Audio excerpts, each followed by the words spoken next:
have the Patriot pulpit. Our pulpits are silent. They're sheepish. They're powerless.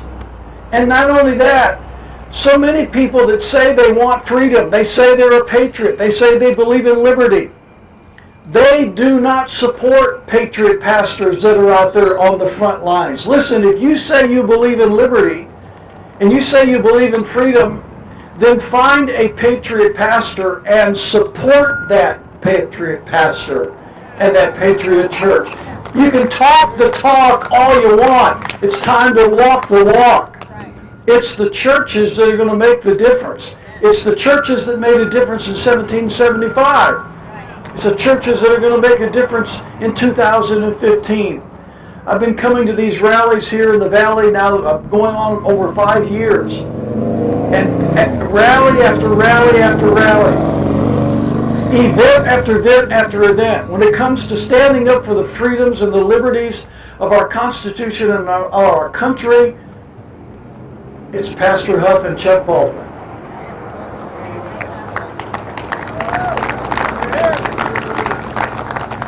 How many pastors are in this valley? Hundreds of pastors are in this valley. Denomination after denomination after denomination. A sizable number of the population of this valley goes to church on Sunday. This is a God-fearing community. This is a church-going community for the most part. And yet, how many pastors would even say a word about Patriots Day and the events that we're talking about today as they mount their pulpits tomorrow, April 19, 2015? How many of them are even going to mention Jonas Clark? How many of them are going to mention the Church of Lexington? How many of them are going to mention the sacrifice that those brave men made in the shadow of their own church on that fateful morning, the day that started our war for independence?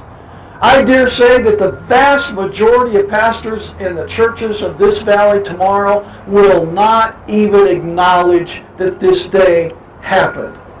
And most of the church members, the Christians that are sitting out there in the pews, they're not even going to think about it. They're not going to miss it that it wasn't mentioned. And those few who might think of it, they're going to excuse the pastor and say, oh well, he's just got a lot of things on his mind and he doesn't really understand the situation.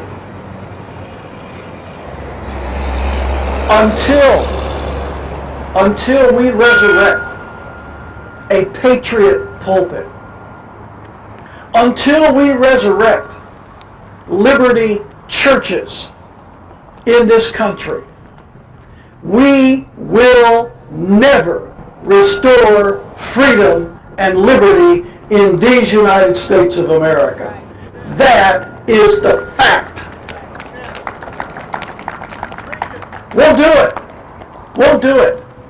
It's not by power. It's not by might. It's by my Spirit, saith the Lord.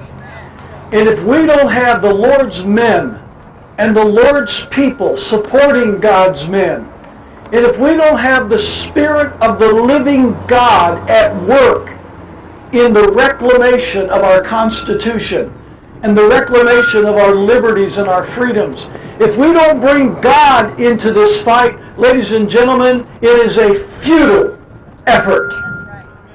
It is a futile effort. We are not going to win our liberties and our freedoms with guns alone. There have been many times throughout history when men sacrificed their lives, defended their freedoms with a sword or a spear or a bow or a gun, and they lost. And tyranny prevailed. Oppression prevailed. And many a revolution went down in the flames of history.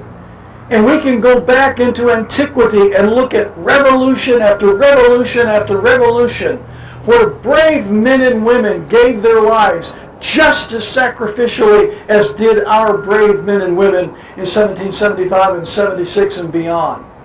and they failed, and the tyrants won. Why? Because freedom, just like life itself, is a gift of God. Don't you understand that? It's a gift of God.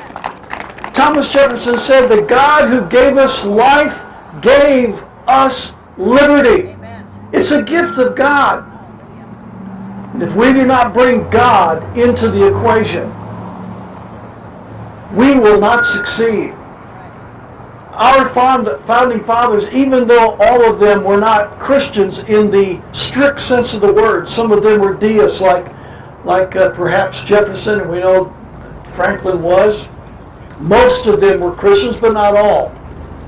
But they all understood the importance of bringing the principles of God and the principles of liberty from God into the liberty fight. They all acknowledged Him, honored Him, and revered Him as our Creator and as the giver of life and as the giver of liberty. They all understood that. They all fought under that rubric.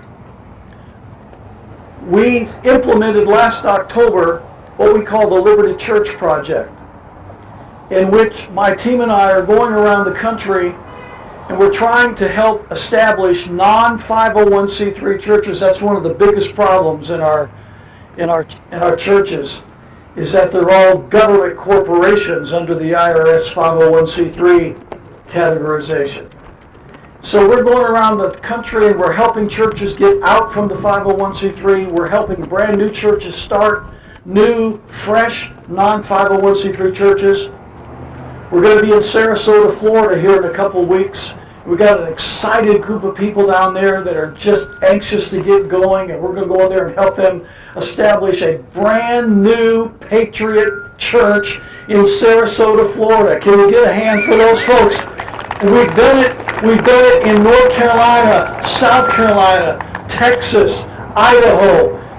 And I'm privileged to tell you that since we started in October, not being on the ground, but long distance through phone and doing everything legally that needs to be done, so far we are helping and have helped, just since October, we have helped and are helping over 30 churches break free from the government entanglement and become Patriot churches around the country. Over 30. We've just started. Give us another year, give us another 5 years, give us another 10 years, and if God gives us strength and health and the ability to keep going, I'm praying that in the next decade or two, that there'll be not just dozens and scores, but hundreds and thousands of brand new non-501c3 Patriot pulpits, liberty churches arisen in this country.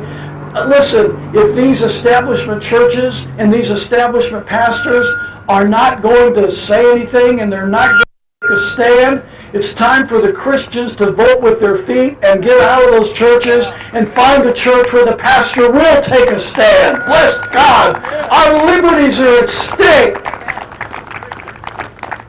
While they're talking about playing games and recreation and feeling good and having a good time and changing diapers and burping babies, our country is going under the boot of tyranny.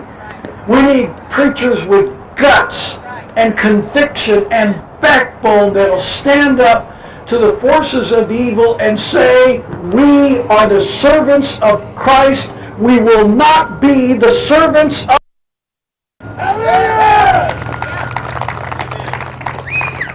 And I say, dear Christian friend, if you don't have a pastor like that, then find one. The reason these pastors are able to get by with this stuff is because their churches are filled, their pews are filled, their offering plates are filled. They have no motivation to do anything different. Can you imagine in the average church in this valley, if 50 people walk up to the pastor tomorrow and said, you know what? If you're not going to take a stand for the liberties and for the freedom for which our Christian forebears gave their lives, then we're going to find us a pastor who will. You know what? I bet the pastor might scratch his head and go, I wonder